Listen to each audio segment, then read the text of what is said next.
One of the very very important chapter of physical chemistry, या पूरी chemistry की ही बात कर लो, ऐसा चैप्टर है जो आपको हर सेक्शन में काम आता है, फिजिकल हो, ऑर्गेनिक हो, या कोई भी हो। और सबसे ज्यादा स्कोरिंग चैप्टर भी यही है। आप इसमें इस क्वेश्चंस को इजीली सॉल्व करके आप लोग इजीली नंबर स्कोर कर सकते हैं। कंडीशंस ये है, फिर वही कहानी, न्यूमेरिकल सेक्शन है तो प्रैक्टिस करनी पड़ेगी आपको। जितनी ज्यादा प्रैक्टिस करोगे उतना ये चैप्टर इजी लगेगा आपको। तो एट लास्ट आपको प्रैक्टिस मांगता है चैप्टर।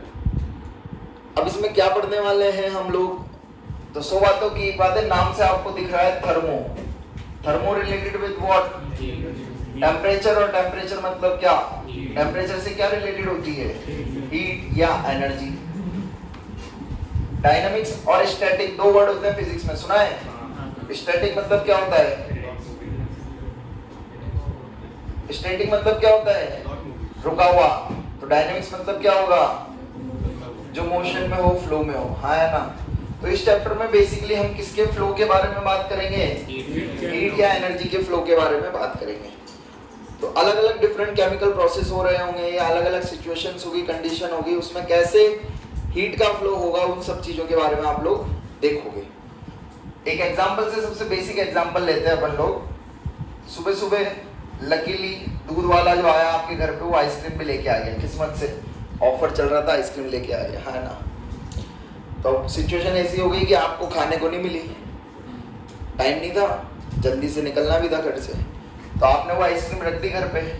फिर दिन में घर पे गए तो आइसक्रीम का दूध बन गया, हाँ है ना। क्या हो जाएगी आइसक्रीम? मेल्ट हो जाएगी। ये सबको पता है? बहुत बढ़िया। तो इनिशियली आपके पास आइसक्रीम इस तरीके से थी, और जब तक आप पहुंचोगे तब तक मेल्ट हो रही है। ऐसा क्यों हो रहा है? क्यों हो रहा है ऐसा? बोलो। बहुत बढ़िया। तो हमें क्या समझ आ रहा है कि इस आइस क्या होती है? ठंडी। क्या होती है? ठंडी से क्या हो गई? ये तो सबको समझ आता है। अब ठंडी से कोई चीज गर्म हो रही है तो वो एनर्जी, हीट को एब्जॉर्ब करेगी या रिलीज करेगी? इतना भी समझ आता है। तो इसका मतलब क्या हुआ, इसने कहीं ना कहीं से क्या एब्जॉर्ब कर ली? हीट एब्जॉर्ब कर ली, हाँ या ना। अब हीट एब्जॉर्ब करने के बाद तो आपको समझ आ गया हीट का फ्लो हो गया एक तरीके से इनडायरेक्टली, हाँ या ना। पहले चीज ठंडी थी फिर गर्म हो गई, तो हीट का फ्लो हुआ नहीं हुआ? बोलो। सीढ़ियों से क्यों चढ़ के नहीं आना चाहते, लिफ्ट से क्यों आना चाहते हो? हीट, बॉडी गर्म होगी, हीट निकलेगी, हाँ या ना, थक जाओगे, वही कहानी है। तो इनिशियली जो देखो यहाँ क्या हुआ, तो अब यहाँ पर ये प्रोसेस हुआ, तो प्रोसेस को होने के लिए देखो हमने दो सिचुएशन देखी। क्या देखी? अब उस सिचुएशन को इसकी थर्मो की दुनिया में स्टेट नाम दे देते हैं। क्या नाम दे देते हैं? कि ये एक इनिशियल स्टेट थी और फाइनली एक स्टेट आ गई। तो स्टेट मतलब आप ये मत समझना कि सॉलिड लिक्विड गैस। स्टेट मतलब क्या है? कंडीशन है ऐसा। स्टेट मतलब क्या है? एक अवस्था, स्थिति है कि इनिशियली ये ऐसे था, फिर हीट एब्जॉर्ब करी और फाइनल सिचुएशन उसकी ये बन गई। इतनी बात समझ आ गई? तो कैसे हीट का फ्लो हो रहा है, कैसे डिफरेंट टाइप ऑफ एनर्जीज हम लोग देखेंगे इस चैप्टर में आगे के सेक्शन में, ठीक है। अब दूसरी बात, इस चैप्टर में थर्मोडायनेमिक्स में हम किस बारे में बात नहीं करते हैं? हम यहाँ पर स्पीड के बारे में बात नहीं करते हैं। स्पीड बोले तो रेट ऑफ रिएक्शन। किसके बारे में बात नहीं करते? अब देखो दो सिचुएशन है, भाई भूख लगी है, जल्दी से मैगी बना दो, आया ना। दो सिचुएशन ना, एक तो मैगी का जल्दी मिलना, और एक मैगी अच्छे से बढ़िया वेजी डाल के, चीज वीज डाल के चॉप होके बढ़िया स्वादिष्ट, देखो मुंह में पानी आ रहा है, वो वाली मिलना। तो बताओ दोनों चीज में किस चीज का डिफरेंस है? एक तो टाइम का और एक प्रोडक्ट की स्टेबिलिटी का, प्रोडक्ट के टेस्ट का, हाँ या ना।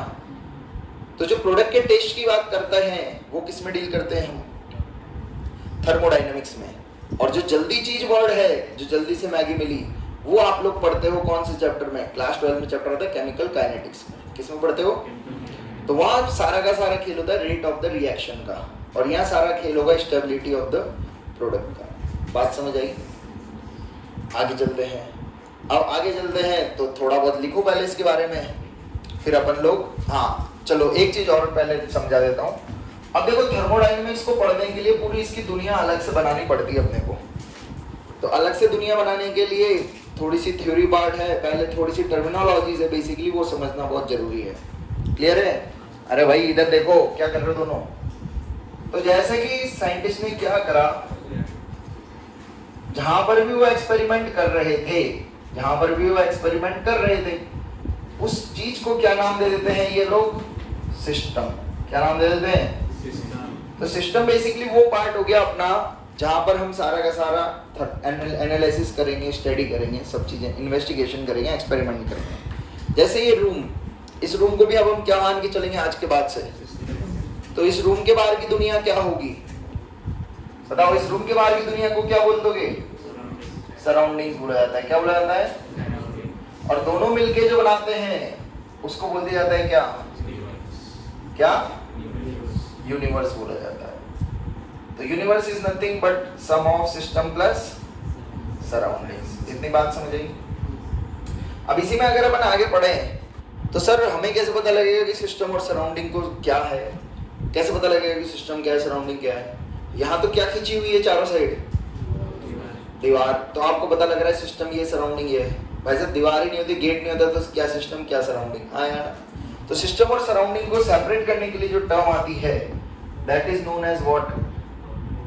बोलो आपको, बोलो। आपकी लैंग्वेज में आप लोग वॉल सोच रहे होंगे, पर केमिस्ट्री की इसकी दुनिया में उसको क्या बोला जाता है?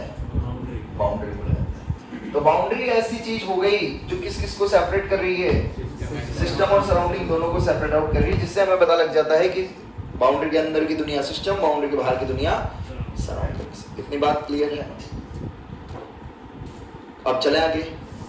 अब इसी में नेक्स्ट टॉपिक हम क्या पढ़ेंगे थोड़ा सा और समझा देता हूँ। इन चीज को लिखते रहेंगे। तो सिस्टम की डेफिनेशन क्या हो गई? यूनिवर्स का ऐसा पार्ट जहां पर हम सारी इन्वेस्टिगेशन करेंगे, रिसर्च करेंगे। समझ आया? यूनिवर्स का ऐसा पार्ट अदर देन क्या कहलाएगा? और बाउंड्री क्या कहलाएगी? ऐसा सेपरेशन जो दोनों को डिवाइड करे। हाँ यार। अब इसी में अगर हम आगे बात करें तो नेक्स्ट हम टॉपिक पढ़ने वाले हैं टाइप्स ऑफ सिस्टम। अब टाइप्स ऑफ सिस्टम समझने के लिए 3 पार्ट्स होते हैं इसके। कौन कौन से सिस्टम हो सकते हैं पॉसिबल? तो देखो 3 तरीके के सिस्टम होते हैं, ओपन, क्लोज्ड और आइसोलेटेड। अब देखो इसको एकदम फील करना है तो सबसे बेस्ट एग्जांपल आपको बता देता हूँ, डस्टबिन। क्या? डस्टबिन। एक डस्टबिन है जो कैसा है? उसमें से क्या अंदर बाहर हो रहा होगा? कचरा। हाँ या ना? और उसमें से खुशबू आएगी या नहीं आएगी? क्यों नहीं आएगी? खुले हुए डस्टबिन में खुशबू नहीं आएगी आपको? अच्छा बदबू आएगी? अरे कुछ तो आएगी, कुछ तो आएगी। तो इसका मतलब क्या समझे अपन लोग कि ये ऐसा सिस्टम है जिसमें से 2 चीजों का एक्सचेंज हो रहा है। हाँ या ना? एक तो कचरा और एक खुशबू। नेक्स्ट, अब वो डस्टबिन कैसा कर दिया आपने? क्या एक्सचेंज नहीं होगा? कचरा या खुशबू? बोलो। ओनली एंड ओनली कचरा। बदबू तो फिर भी आएगी भाई। कचरा सड़ रहा होगा तो नहीं आएगी क्या? बता दो। कितना भी बंद डस्टबिन हो, अगर कचरा सड़ रहा होगा तो बदबू आएगी ही। आप समझ रहे हो? थोड़ा सा फील लेना, भी रिलेट करूं उन दोनों को। तीसरा आइसोलेटेड। अब ये वो सिस्टम हो गया जिसमें ना कचरा बाहर आ सकता है ना बदबू। तो अब उसको अपन ने क्या करा? पॉलीथीन से बंद कर दिया। और पॉलीथीन से बंद करने के बाद आपको पता है कुछ भी नहीं आता, सब साफ हो जाता है। समझ गए? तो बेसिकली कचरा और बदबू क्या थी? तो कचरा इज मैटर। कचरा क्या होता है? एंड बदबू इज एनर्जी। तो अब चमक गया सभी को क्या? इसमें किस किस का एक्सचेंज होगा? सिस्टम से किस किस का एक्सचेंज होगा? Matter and. यहां पर मैटर का होगा क्या? सेफ। और यहां पर ना वो ना वो। सभी को कहानी समझ आई? चलो अब पहले इतना पढ़ते हैं, फिर अपन लोग आगे बढ़ेंगे। तो हेडिंग कैन बी चालू कर दिया। रियल और इमेजिन। पहले देख लो एक बारी, क्योंकि देखो जो मैं सेक्शन आप लोगों को शुरू में पढ़ा रहा हूँ इसमें बहुत छोटी छोटी सी बातें तो है। आपको बहुत लग रहा होगा अरे क्या पढ़ा रहा है, पर ये बहुत मोटी बातें हैं, क्योंकि ये सब चीजें आपको कहाँ लिखी मिलेगी? क्वेश्चंस में। और वहीं से आपको फिर ये चीजें यूज करनी पड़ेगी, इसलिए ध्यान से देखना। The boundary can be real और इमेजिनरी। ये कहीं वैसे काम आने वाली नहीं, मोस्टली अपन लोग रियल ही मानेंगे। अब नेक्स्ट चलते हैं, नेक्स्ट में काम किए अपने। The boundary can be rigid और boundary can be non rigid. अरे रिजिड ही तो फिक्स्ड हो गई। It can be flexible. जैसे आप प्लास्टिक की बोतल लेते होंगे, देखते हो तो वो कैसी बाउंड्री बोल सकते हो, और कांच की बोतल, ये दीवार की ये रूम की दीवारें नहीं, फ्लेक्सिबल बोलो, उठा के ले जाएंगे सर। तो देखो रिजिड में क्या खास बात है, यही वर्ड इंपॉर्टेंट है आपके पास। बताओ रिजिड की क्या खास बात है, मैंने हिंट भी दिया आपको, कोई बच्चा बता सकता है क्या चीज कांस्टेंट होगी? स्ट्रक्चर नहीं, टर्मिनोलॉजी बताओ कोई टर्म। शेप नहीं, और हाँ क्या? वॉल्यूम। वॉल्यूम क्या रहने वाला है रिजिड से? कांस्टेंट और फिक्स्ड। समझ गए? तो ये टर्म वहां लिखी होगी क्वेश्चन में, रिजिड, रिजिड वेसल। क्या लिखा होगा? इनडायरेक्टली क्या कंक्लूड कर दोगे वहां से? Volume constant. वॉल्यूम कांस्टेंट मतलब आगे का खेल बाद में बताऊंगा। इतनी बात समझ आ गई? पर next, boundary can be diathermic, diathermic and it can be adiabatic. ये आप लोगों के लिए नई टर्म है और ये बहुत इंपॉर्टेंट टर्म है इस पूरे चैप्टर की। डायाथर्मिक से क्या समझे, कोई बच्चा बताएगा? कि बाउंड्री कैन बी कंडक्टिंग। कैसी? किसको कंडक्ट कर रही है? मान लो अभी यहाँ पर ये दीवार है, दीवार हटा के यहाँ पर लगा देते अपन कोई पतली सी शीट, प्लेन शीट, तो ये दीवार कैसी हो जाती? कंडक्टिंग हो जाती। इधर की गर्मी उधर, उधर की गर्मी इधर, मतलब एट लास्ट रूम का टेम्परेचर नॉर्मल रहता है 1 घंटे बाद। हाँ या ना? हो जाता। तो दैट दीवार्स आर नोन एज, इनमें क्या कंडक्ट होती है? Conduct heat. हाँ या ना? एडियाबैटिक। एडियाबैटिक सुनते हैं आपके दिमाग में हमेशा एक ही एग्जांपल आना चाहिए। क्या किसी बच्चे के आ रहा है दिमाग में? ऐसा कंटेनर जिसमें कभी हीट का फ्लो ही नहीं होता ही, थर्मोफ्लास्क। क्या दिमाग में आना चाहिए हमेशा? थर्मोफ्लास्क। हमेशा ध्यान रखना।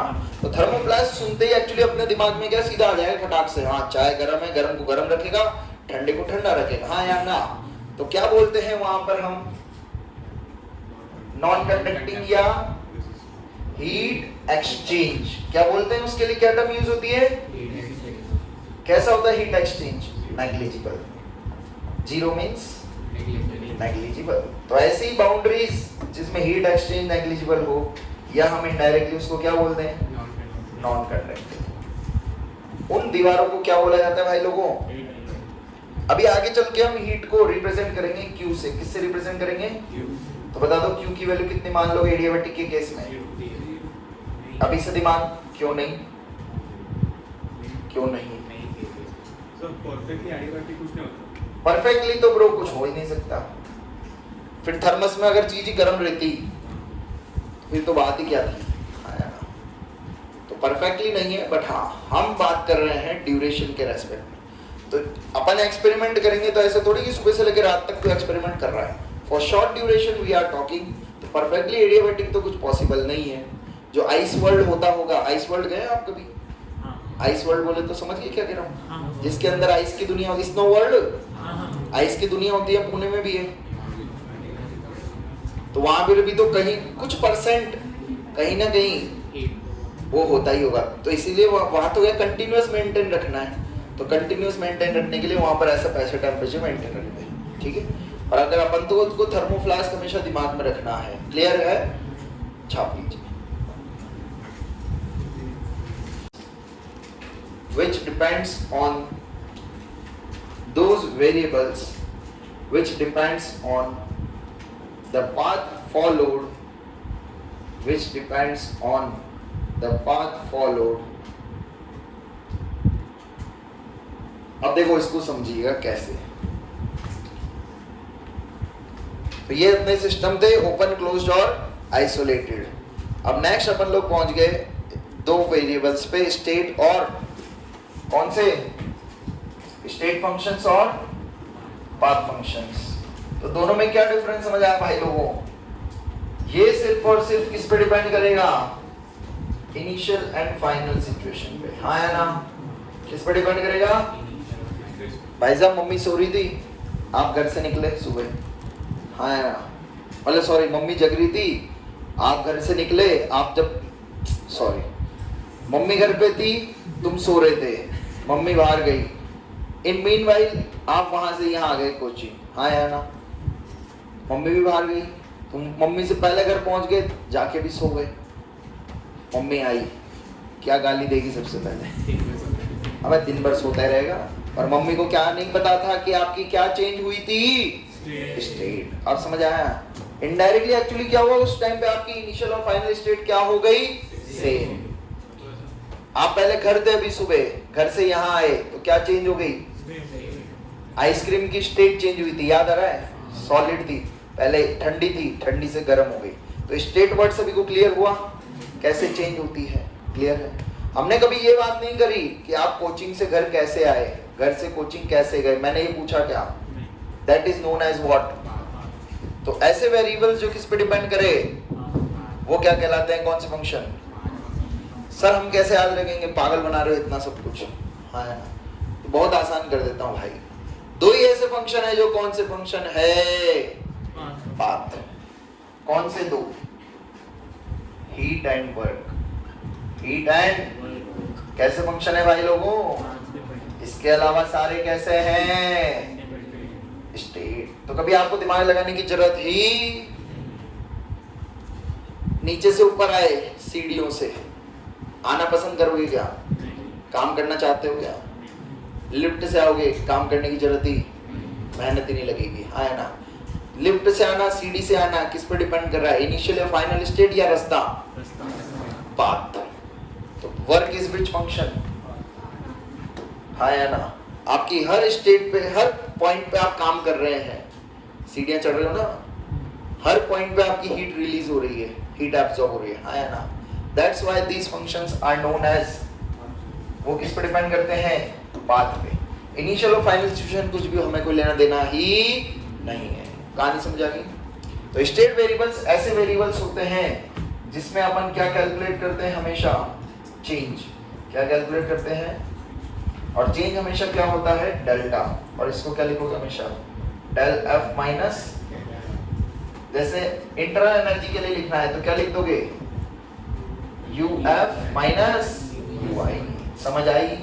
तो इन सब चीजों के लिए तो हम डेल्टा निकालेंगे, पर इनके लिए हमेशा एग्जैक्ट निकालेंगे वैल्यूज। बात समझ आ गई? क्लियर है? तो स्टेट फंक्शन में हमेशा क्या निकालते हैं?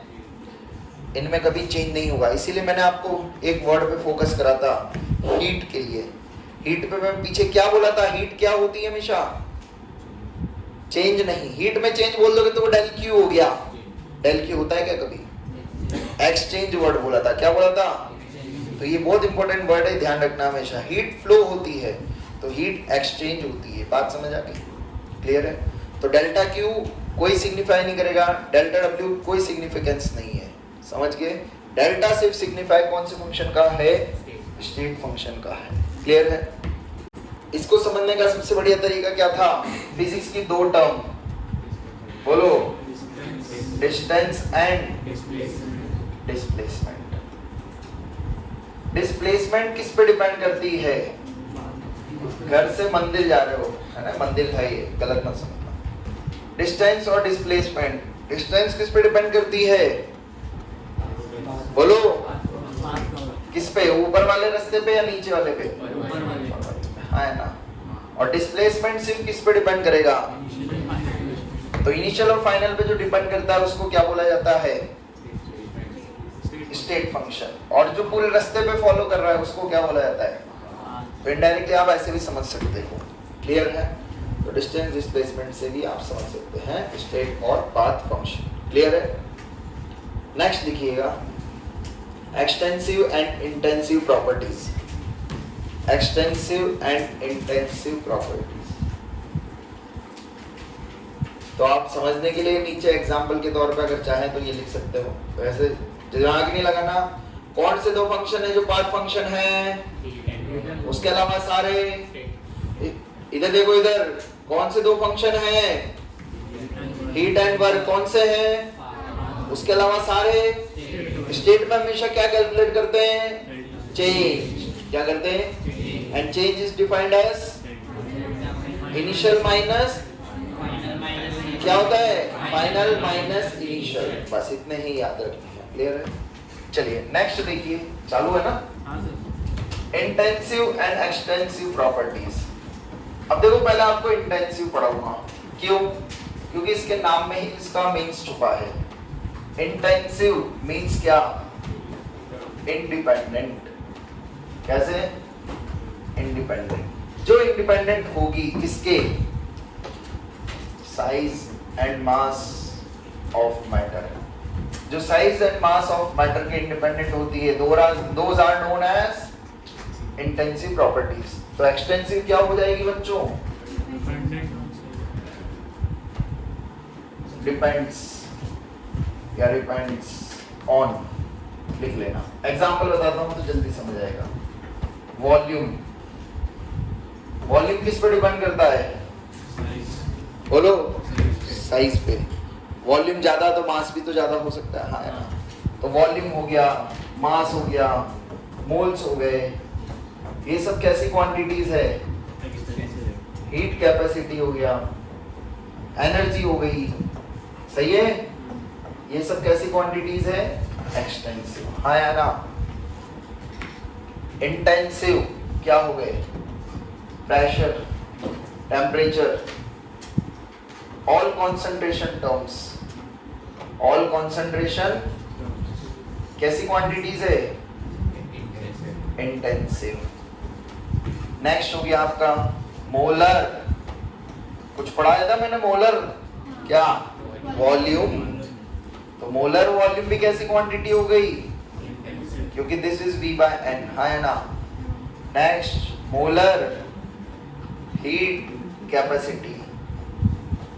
अभी बताऊंगा मैं ये कैसे लिख रहा हूं, मेरे को कैसे चमक रहा है, आपको जुगाड़ बताऊंगा एक। Next specific heat capacity. सुनिए आपने? C/kg होता है ना? तो देखो इनडायरेक्टली मैं कैसे सोच समझ के कैसे लिख रहा हूं ये, तो एक जुगाड़ है। क्या जुगाड़ है? अगर आपने दो एक्सटेंसिव का रेशियो ले लिया, क्या ले लिया? दो एक्सटेंसिव का, दैट विल गिव्स यू हमेशा कैसी प्रॉपर्टीज? समझे नहीं समझे? तो बताओ डेंसिटी क्या होगी? मास बाय कौन सी? इंटेंसिव या एक्सटेंसिव? अरे 1 लीटर पानी लो, 1 ट्रक पानी लो, पानी की डेंसिटी हमेशा कितनी रहेगी? बोलो। तो डेंसिटी कैसी यूनिट हुई? कैसी टर्म हुई? इंटेंसिव। अब देखिए मोलर। मोलर में हमेशा किससे डिवाइड होता है? मोल से। किससे? ऊपर कौन सी क्वांटिटी? नीचे भी कैसी बननी चाहिए?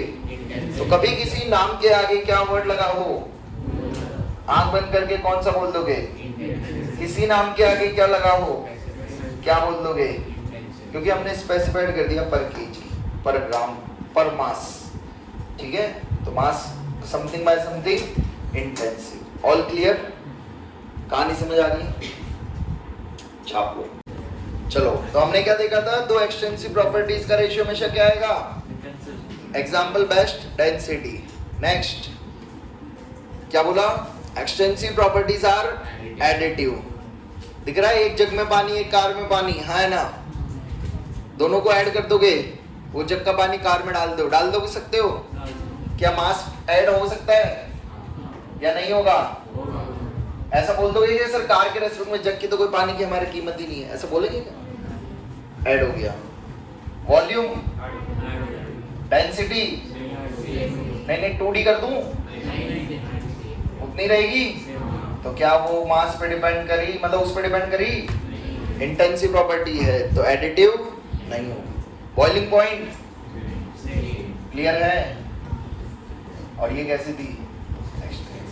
तो extensive are additive, intensive are non additive. Clear है? एग्जांपल से चमका सभी को? ये लिखना चाहते हैं तो लिख लीजिए, नहीं लिखना चाहते तो आगे चलते हैं। आप चाहो तो 2 एग्जांपल भी लिख सकते हो। चलिए डन कर दो। कैसा? बात समझ आई? चलो कर दो। चालू है। अभी देखा आप लोगों ने वो सैमसंग का ईयरपोड्स फट गए, पता है आपको?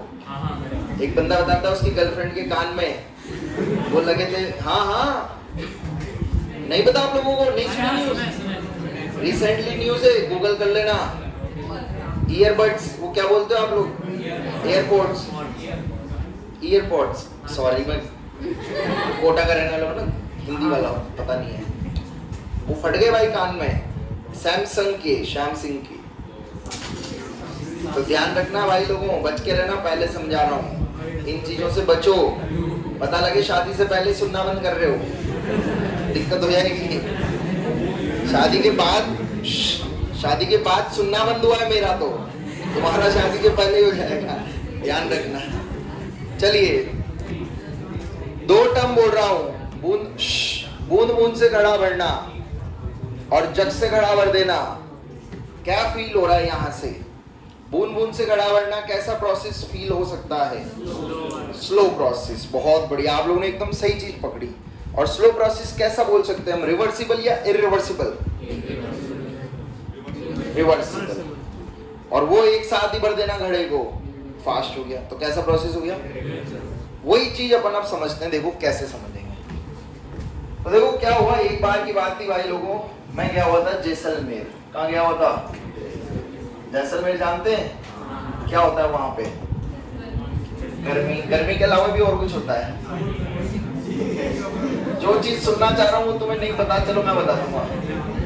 रेगिस्तान होते हैं वहां, ये पता है तुम्हें? रेगिस्तान होते हैं, बहुत सारी सैंड होती है, हाँ या ना? तो क्या हुआ भाई लोगों, एक रात की बात थी जब वो मेरे साथ नहीं थी, तो मैं अकेला था तन्हाइयों में। मेरे सामने ऐसा कुछ सिस्टम रखा हुआ था, मेरे सामने ऐसा कुछ सिस्टम रखा हुआ था, ठीक है? और मैं यहाँ बैठा था तन्हाइयों में।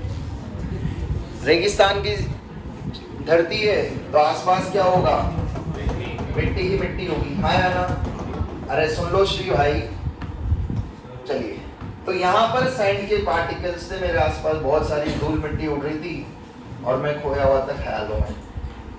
तो बैठे बैठे मेरे दिमाग में पता नहीं क्या चल रहा था, मैंने ऐसे ही एक पार्टिकल उठाया और यहाँ रख दिया, यहाँ से पार्टिकल उठाया यहाँ रख दिया। बस यही चल रहा था मेरे दिमाग में। ख्याल तो जाने कहाँ के चल रहे थे, तन्हाइयों में था, अकेला था, ना वो मेरे साथ थी ना बॉटल मेरे साथ थी। तो बैठे बैठे मैं एक पार्टिकल उठा के यहाँ रखे जा रहा था। एक पार्टिकल अनुष्का की, sand particles, very small particles, tiny particles, you know. Sand को क्या बोलते हैं फ्रेंच में? कोई बात नहीं, हम समझ गए। आप कुछ भी बोल देते हम समझ जाते हैं। तो ये कर रहा था मैं। तो भाई ऐसे करते 1 घंटा 2 घंटा 3 घंटा हो गया। वहीं से ये निकला फ्रस्ट्रेटेड मैमल। भाई ने देखा मुझे कि यार ये आदमी कर क्या रहा है, ये 3 घंटे से बैठा है।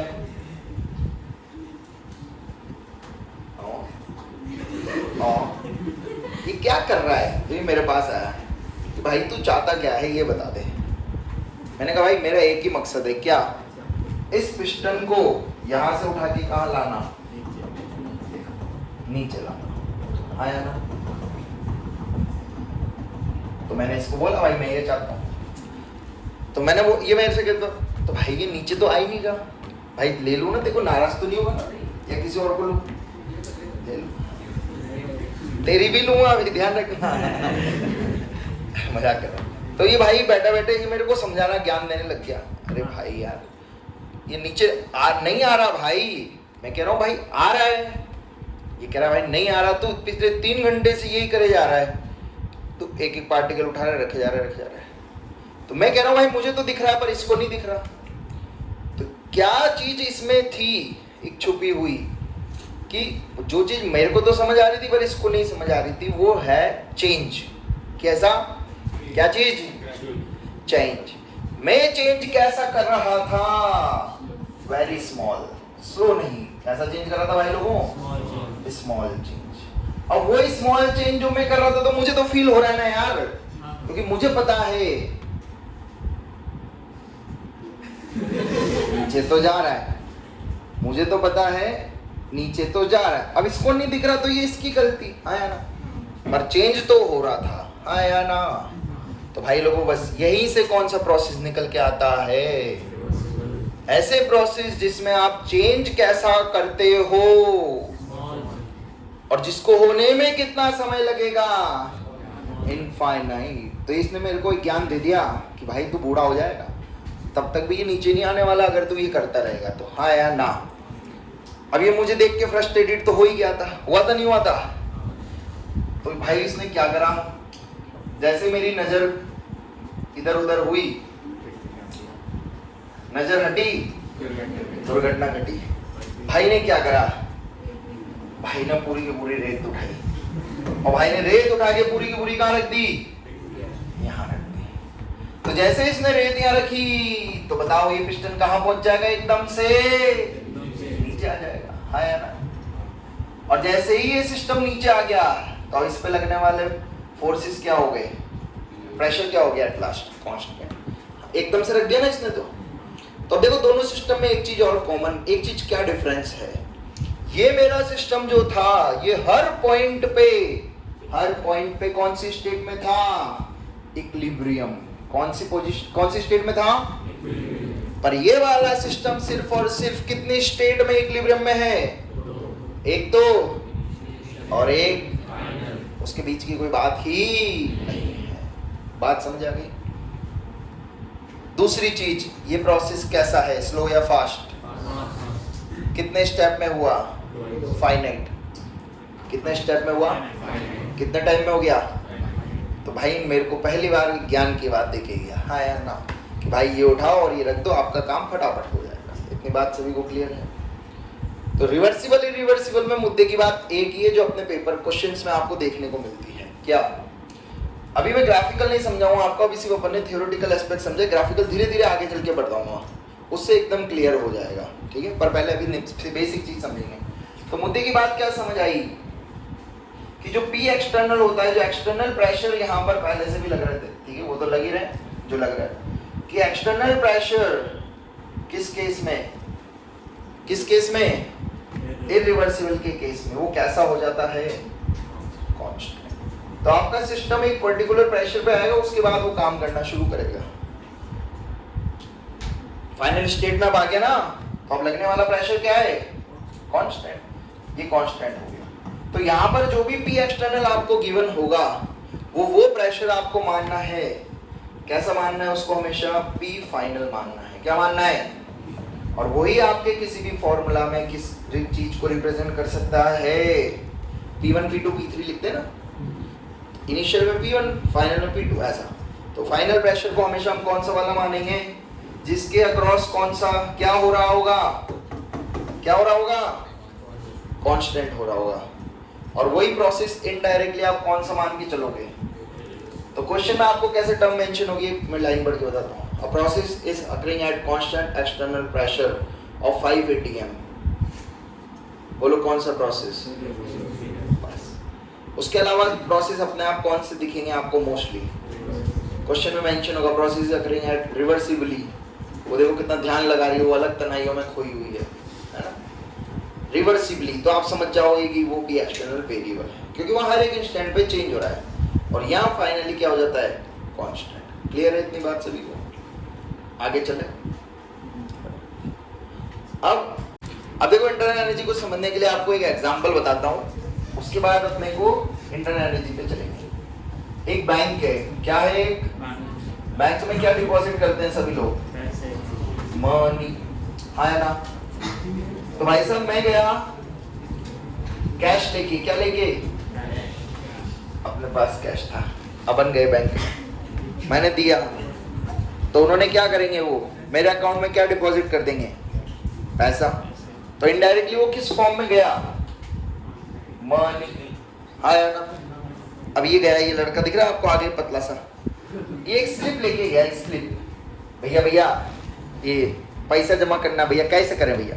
तो वहाँ बोलते ना वो स्लिप भर दो, गार्ड बोलता है। गए हो कभी बैंक, चल जा मैं ऐसे उठ के, क्या फर्क पड़ रहा है, वो थोड़ी चेक कर रहा है कि तुम पैसे लाए हो या नहीं। तो भाई ये गया, इसने एक स्लिप भरी और एक स्लिप से डिपॉजिट करने गए, तो एट लास्ट इसके अकाउंट में क्या वो स्लिप चिपका देंगे क्या?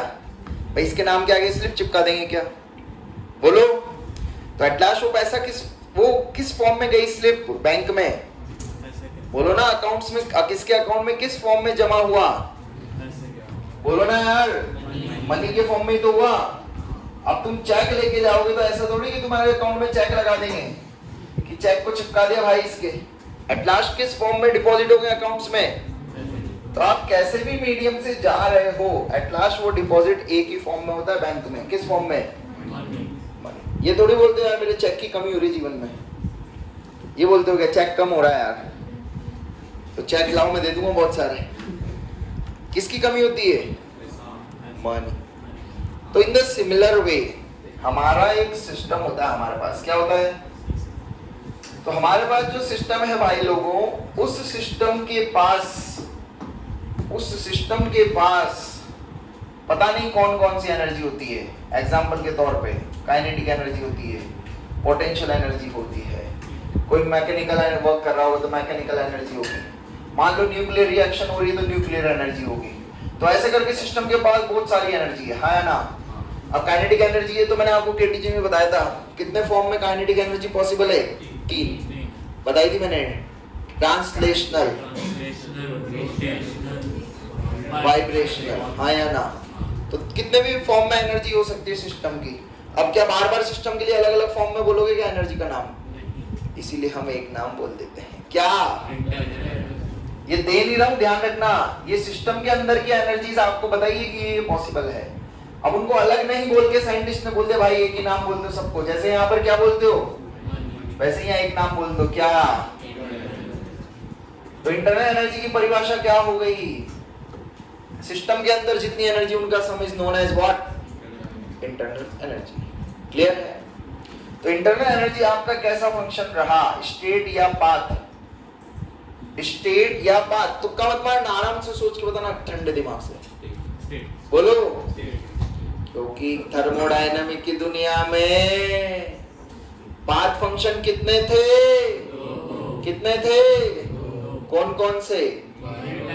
हीट एंड, तो उसके अलावा कोई भी पूछूंगा आंसर क्या आएगा? एक्सटेंसिव या इंटेंसिव? अच्छा, अभी 5 लोग बैठे हैं, 50 कर दूं, एनर्जी बढ़ेगी क्या?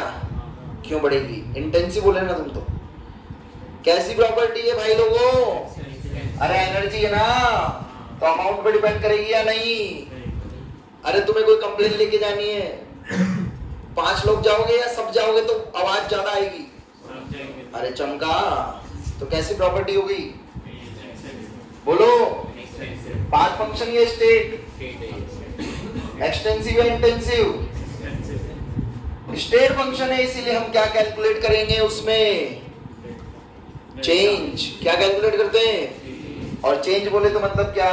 Delta U, that will be equal to U final minus U initial. Clear है? तो एनर्जी में हम हमेशा, इंटरनल एनर्जी में हम हमेशा किसकी बात करते हैं? चेंज की। हम हर एक इंस्टेंट पे कभी इंटरनल एनर्जी कैलकुलेट एनर्जी करके कैसे बताओगे कि तुम्हें कितनी एनर्जी है? तो इसीलिए हम हमेशा क्या कैलकुलेट करते हैं भाई लोगों? जी। क्लियर है? अब देखो वर्ड को कैसे डिफाइन करेंगे। अच्छा, वो फिजिक्स वाला तो आप लोगों को पता होगा, है ना?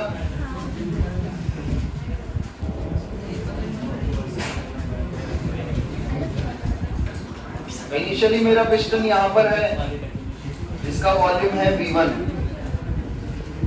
ये एक्सपेंड करा, पिस्टन ऊपर जाएगा, जाएगा नहीं जाएगा?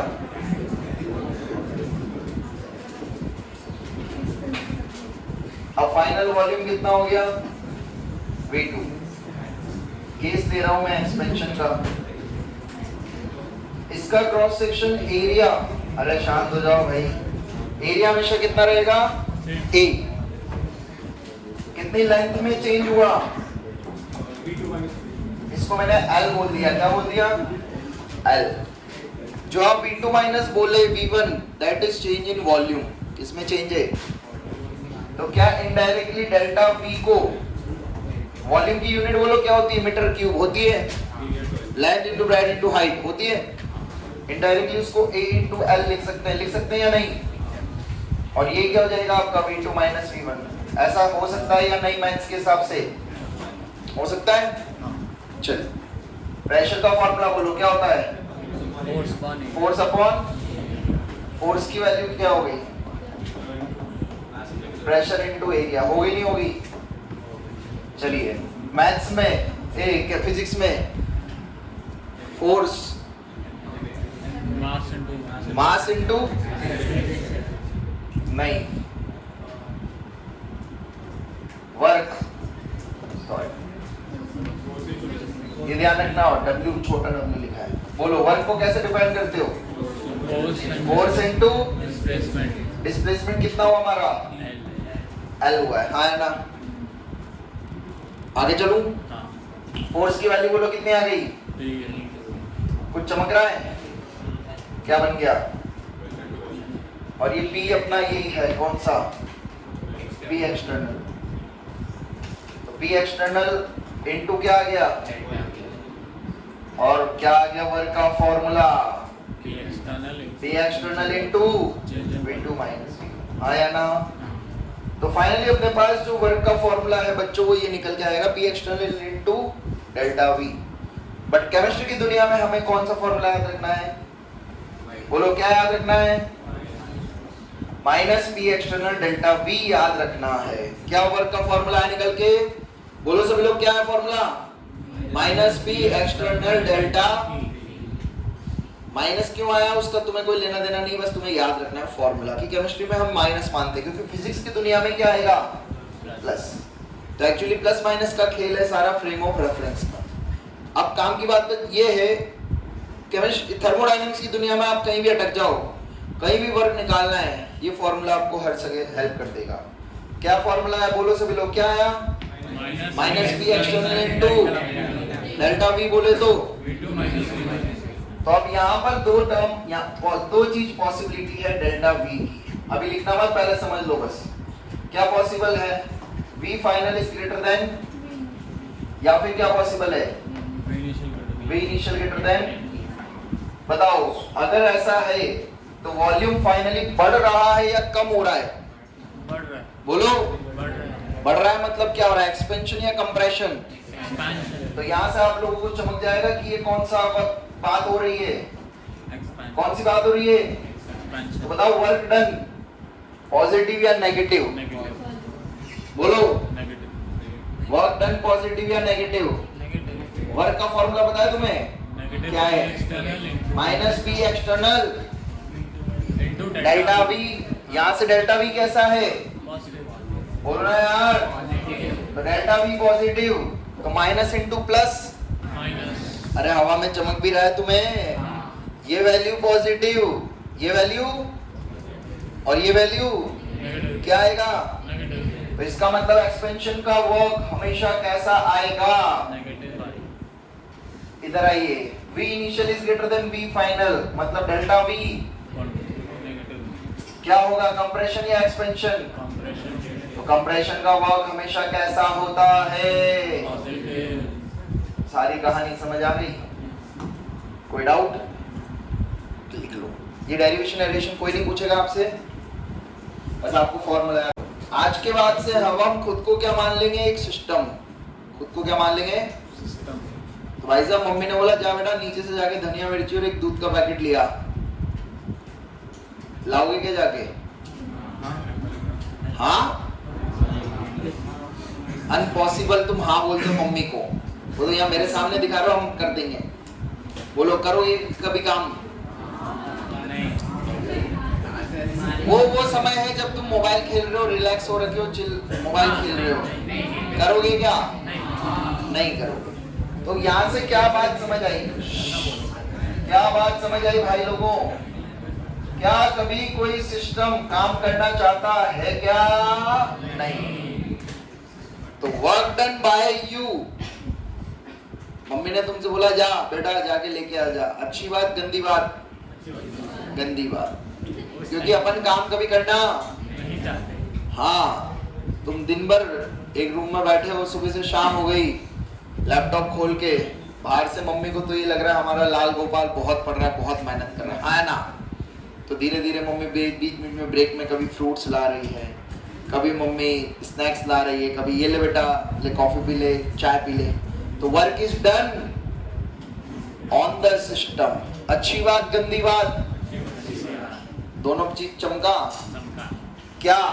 तो दो पॉसिबिलिटी हो सकती है, आइदर वर्क इज डन, बोलो, ऑन द सिस्टम। अच्छी बात गंदी बात? अच्छी बात है। अच्छी बात मतलब हमेशा कैसा मानोगे?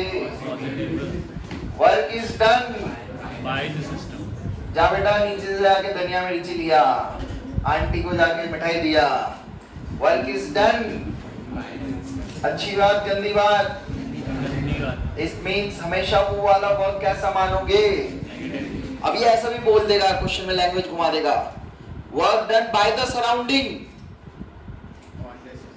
Work done by the surrounding. मैंने नहीं बोला, work done by the surrounding. अच्छी बात या गंदी बात? कर किस पे रहा है? सराउंडिंग सिस्टम पे तो काम कर रहा है ना। Work done on the surrounding, तो किसने करा? सिस्टम ने। गंदी बात। बात समझ आ गई सारी? क्लियर है? क्या नहीं क्लियर? अरे मम्मी सराउंडिंग दी, मम्मी तुम्हें ला के दे रही है, तो काम कौन कर रहा है? किस पे? तो ऑन द सिस्टम हो, बाय द सिस्टम। तो अच्छी बात गंदी बात? तो फिर क्या समझाऊं इसमें? कितनी कहानी समझ आई? Next, chocolate. Chocolate eating by you, eating by system. अच्छी बात गंदी बात? और तुमसे चॉकलेट को छीन लेना, गंदी बात। तो chocolate is nothing but heat, heat absorbed. अच्छी बात गंदी बात? पॉजिटिव या नेगेटिव? हीट रिलीज और हीट का जाना, हीट इवॉल्व। कैसी बात? नेगेटिव। गंदी बात। गंदी बात मतलब नेगेटिव। सारी कहानी समझ आ गई? अब देखो कैसे ये प्लस माइनस कैसे हुआ वो आपको समझा देता हूँ। सिंपल सी कहानी, अभी आप लोग 100 लोग बैठे हो, 100 किलो जूल एनर्जी है ना, 50 और बिठा दिए तो एनर्जी बढ़ेगी या घटेगी? बढ़ जाएगी। तो सिस्टम की एनर्जी क्या हो गई? पॉजिटिव बढ़ी। 50 खाली कर दिए, क्या हो गई? बढ़ गई। कहानी समझ आ गई? All clear? लिख लीजिए। एस कांस्टेंट कितनी वैल्यूज थी? 3। Depend on different units. आया ना? तो देखो वही खेल वापस यहाँ आ गया है। हाँ भाई टॉपर, खड़ा हो जल्दी से, ब्लू टी शर्ट। हाँ खड़े होइए। वर्क डन का फॉर्मूला बताओ। अरे तेरे से पूछ रहा हूँ वर्क डन का फॉर्मूला। अरे बैठे बैठे बता दे, जल्दी बता। अरे क्या था वर्क डन भाइयों? P external into delta. इसकी यूनिट बताओ। इसकी तो इनडायरेक्टली एटीएम लीटर एक किसकी यूनिट आ गई? वर्क की। किसकी यूनिट आ गई? बात समझ आई? तो ये वर्क कौन सा वाला है? पीवी वर्क है, एटीएम लीटर वाला वर्क है। कैसा वर्क है? एटीएम लीटर वाला। सभी को बात समझ आई? तो अब यहां से यूनिट का कन्वर्जन बहुत इंपॉर्टेंट शुरू होता है भाई लोगों। पहला 1 कैलोरी और कितना जूल होता है? पढ़ा हुआ है? दूसरा ये देखना 1 एटीएम लीटर। एटीएम लीटर किसकी यूनिट है? एनर्जी की, वर्क की। हाँ या ना? तो एनर्जी वर्क की यूनिट को किस में कन्वर्ट करना है? ये वैल्यू आती है 101.3 जूल्स। दैट इज नियरली हम क्वेश्चन सॉल्विंग के लिए कितना मान लेते हैं? 100 जूल। बहुत इंपॉर्टेंट है, क्वेश्चन को ध्यान से पढ़ना, कौन सी यूनिट में वर्क पूछा है या गिवन है। सभी को बात समझ आई? तीसरा 1 पास्कल डॉट मीटर क्यूब किसके बराबर होता है? 1 जूल। किसके बराबर होता है? Pascal is unit of, metre cube is unit of in SI system. कौन सा system? 1 pascal is nothing but 1 newton per metre square. हाँ या ना? तो न्यूटन पर मीटर स्क्वायर लिखा हो या पास्कल लिखा हो, दोनों कौन सी यूनिट में है? तो जूल और ये किस में आ गया दोनों? तुम्हें इतनी बात समझ आई? ये सारे कन्वर्जन्स अपने को यूज करने पड़ सकते हैं, कोई सा भी, तो सारे याद रखना आज के बाद से। तो ये वर्क हमने कौन सा वाला पढ़ा? एटीएम लीटर वाला पढ़ा। इतनी बात सभी को क्लियर है? प्रेशर वॉल्यूम की वजह से जो चेंज होता है, जो वर्क हो रहा है, वो हम पढ़ रहे हैं अब पीवी पर। क्लियर है? चलिए अब एक क्वेश्चन लिखिएगा, इसको छाप लो फटाफट से। तो देखो सुन लीजिए, दो कंडीशन हमेशा याद रखना। कौन सी? पहली, कभी वैक्यूम लिखा हो क्वेश्चन में, क्या लिखा हो? दूसरा, क्वेश्चन में लिखा हो फ्री एक्सपेंशन, क्या लिखा हो? फ्री एक्सपेंशन मतलब ये वो सिचुएशन हो गई जब आपके घर पे मम्मी पापा कोई तनाव ही, कोई प्रेशर ही, आप खुले सांड है, हाँ? कुछ काम करोगे घर वाले बोल के जाएंगे तो इन दोनों सिचुएशन में पी एक्सटर्नल कितना होगा? हमेशा एंड पी एक्सटर्नल जीरो, तो क्या जीरो? बहुत इंपॉर्टेंट टर्म्स है, याद रखना, डब्बा बना के स्टार लगा लेना।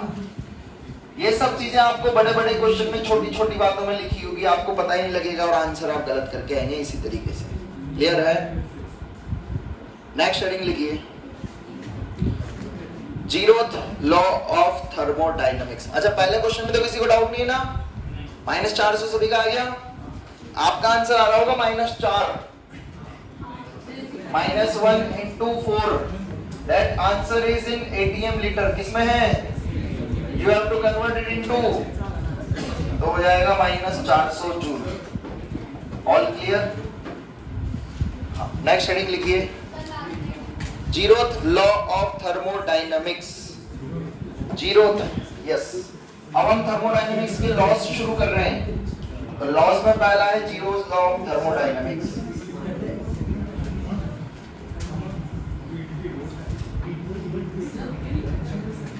आप लोगों ने बचपन में ऐसी बातें करी होगी, A बराबर B, B बराबर C, तो क्या बोलते हो?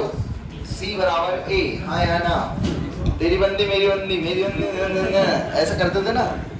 अरे दोस्त दोस्त। तो A बराबर B, B बराबर C, C बराबर A। यहाँ से क्या समझे? If A and B, बस बस bro, relax. Zeroth law of thermodynamics, ज़लॉट। अगर क्या बोलता है ये law of thermodynamics? If A and B are in thermal equilibrium with B and C, then A and C will also be in thermal equilibrium। कोई doubt? लिख लो फटाफट से। तो float, that is first law of thermodynamics, कर दिया चालू, is based on which factor? Energy conservation. अब जब एनर्जी कंजर्वेशन की बात आ रही है तो आपको पता है energy can neither be created nor be destroyed, it can only convert from one form to। तो यहीं पे हम लोग डिफाइन कर देते हैं कि यूनिवर्स की एनर्जी क्या रहती है बच्चों? Constant. And universe is considered as an isolated system. तो अब टोटल एनर्जी कैसे कंजर्व होगी किसी सिस्टम की? तो बताओ, सारी एनर्जीज का सम एक ही सम होगा, एक ही एनर्जी होगी। कौन सी एनर्जी? बोलो ना। अरे टोटल एनर्जी नहीं, कौन सी एनर्जी? Internal energy. कौन सी एनर्जी? और वो इंटरनल एनर्जी प्रोड्यूस होने की वजह कौन क्या हो सकता है? कौन सा, किस चीज में चेंज आना, क्या करना सिस्टम का? Heat plus work.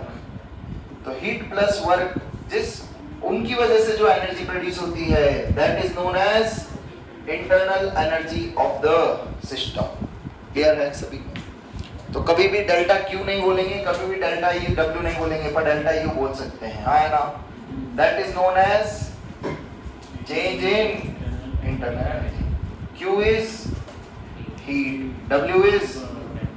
अब कभी भी अपने को ये फर्स्ट लॉ आ गया अपने पास, अब कभी भी आपको इसको यूज करना है तो एक नोट डाल के लिख लीजिए। ये लिखा है इक्वेशन, लिख लो, delta U equal to Q plus W. Delta U equal to Q plus W. ध्यान रखना कि फिजिक्स में बदल जाती है ये, क्योंकि वहां पर प्लस माइनस बदल जाता है इसलिए। तो केमिस्ट्री में होता है delta U equal to Q plus W. भाई आज ही लिखेगा।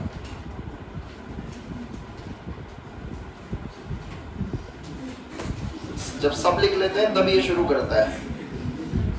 नीचे नोट डाल के लिख लेना, all put values of Q and W with proper sign. Put values of Q and W with proper sign. Proper sign मतलब याद आ गया? तुम लोग काम करना चाहते हो, अच्छी बात गंदी बात?